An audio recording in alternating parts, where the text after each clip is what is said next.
Hello, dearies. Why does losing weight seem so hard?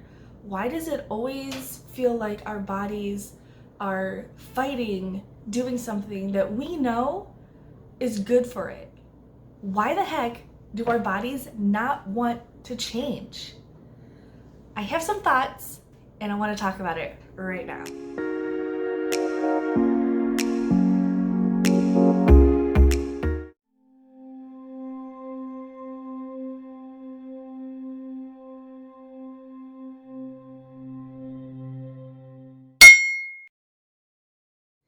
Hello dearies, I'm LeFae and thank you so much for joining me here on my channel. Before I get into it, please, if you find any of this at all interesting, please be sure to like this video, talk to me in the section beyond the veil, and also subscribe before you leave.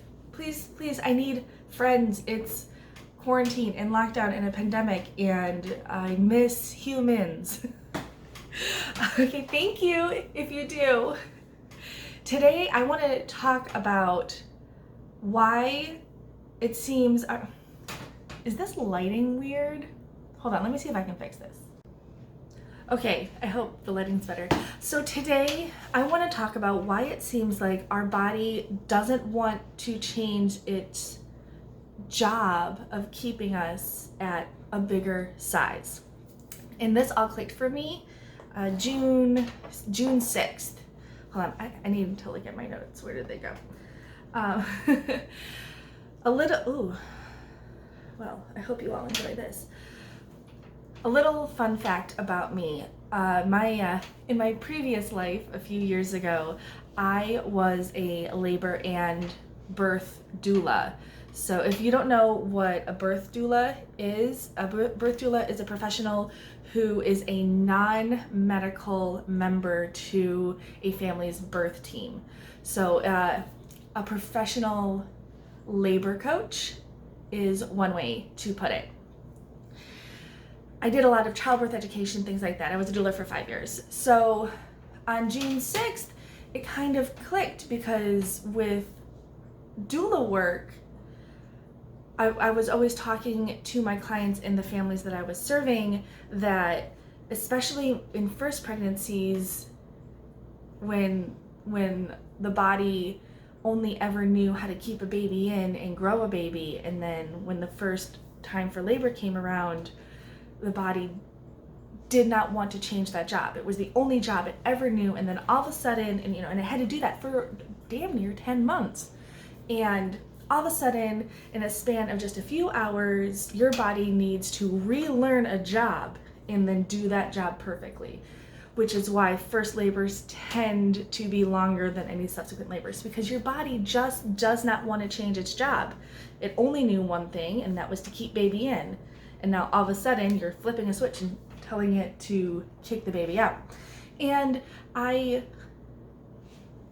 thought about this and I was like, oh my gosh, my body wants to stay fat because it's the only job that it knows right now.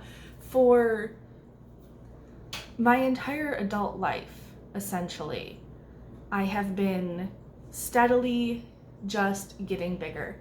For all intents and purposes, all my body has ever known is get big, stay big. And every time there was a weight loss attempt, my body was simply fighting the only job it ever knew. And like I said, it was June 6th, I had this just aha epiphany, and I was like, I have to treat this like a first time labor. My body doesn't know anything different. It doesn't want to change its job. It's really good at its job of keeping me fat. So I need to reframe my approach so that my body knows that it's okay that I'm not asking, I'm telling this body it's time for a new job. Okay, when attempting to lose weight, when you're on a weight loss journey, I really don't like that. I like adventure. I don't know why. When one is attempting to lose weight, I feel like Or when you see like weight loss ads and weight loss influencer, they're always like, lose weight without being hungry. But it's okay to be hungry. It's expected that you're going to be hungry, because right now your body only knows one job, and that's to keep you at this big place. So when you start to eat for a smaller place, the bigger person's going to be hungry, but the smaller person isn't.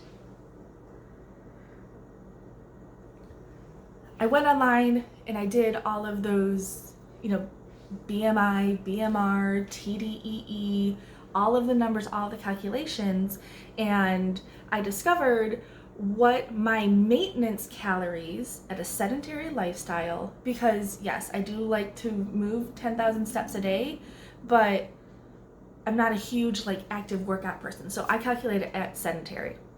So for goal weight and the age that I'll be at goal weight, because it's different than my age now. I'm going to have a birthday, maybe 2, hopefully not 2.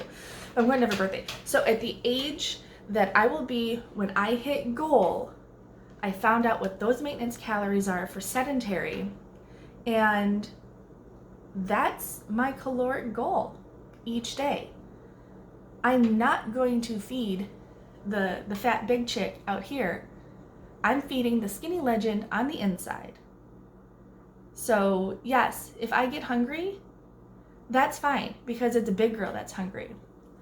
Goal weight chick inside, she's totally satiated and she loves the food, and she's still getting cookies, she's still getting ice cream, she's still getting chocolate, especially 1 week during the month when chocolate is not a want, it's a need. Yeah, skinny legend inside, she's still getting all of that. She's not hungry. If my stomach growls, it's because my body is confused and fighting the new job it has. My body does not yet understand that its job is no longer to keep me over 200 pounds. It's in training, on the job training, throw to the wolves.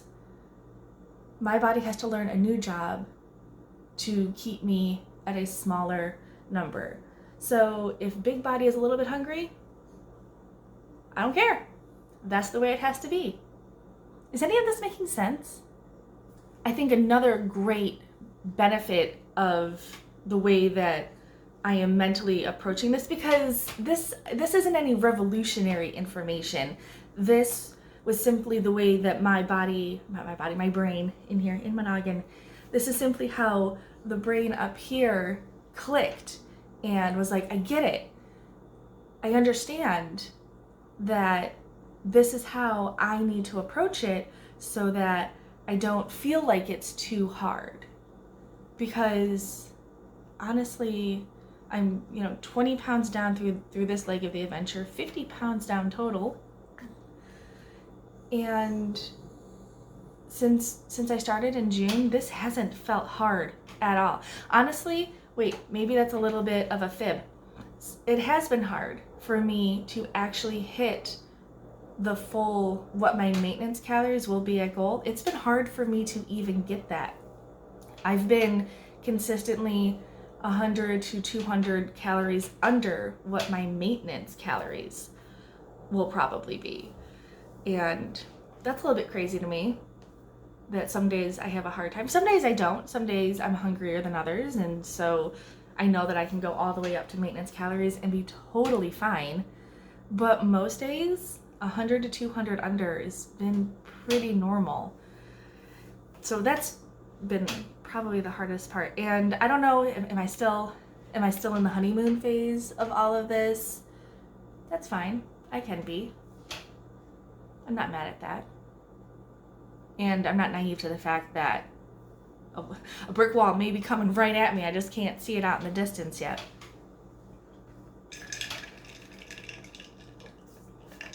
But anyway, a bonus to this is that when I do get to goal, I am already going to know and understand, be familiar with, and be comfortable with, and be a freaking expert at eating at my maintenance calories.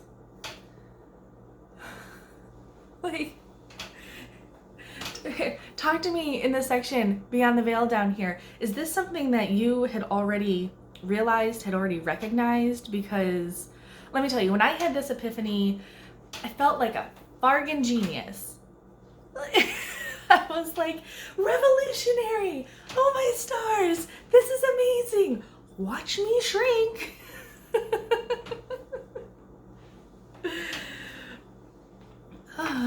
But I guess that's it. That's the foundation to this leg of my weight loss adventure.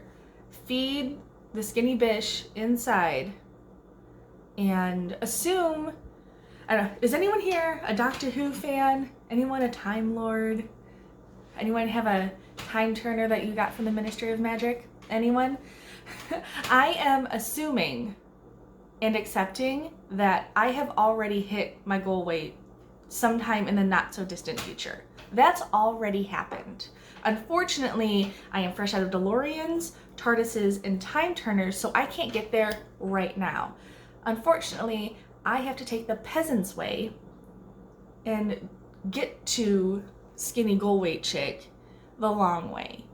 So I'm just assuming that it's already happened and I just have to wait, because everything I'm doing feels normal, feels natural, feels sustainable, and present me just has to wait to meet future me.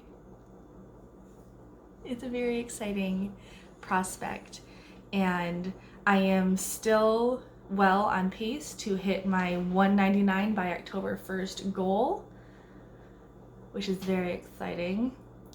And I do want to, before I go, I'm almost done, I want to recognize that I know that losing 1 to 2 pounds a week right now feels relatively easy and natural. And I know that sooner rather than later, the weight loss is going to slow down, because eating at maintenance calories for goal weight is eventually not going to be a huge deficit.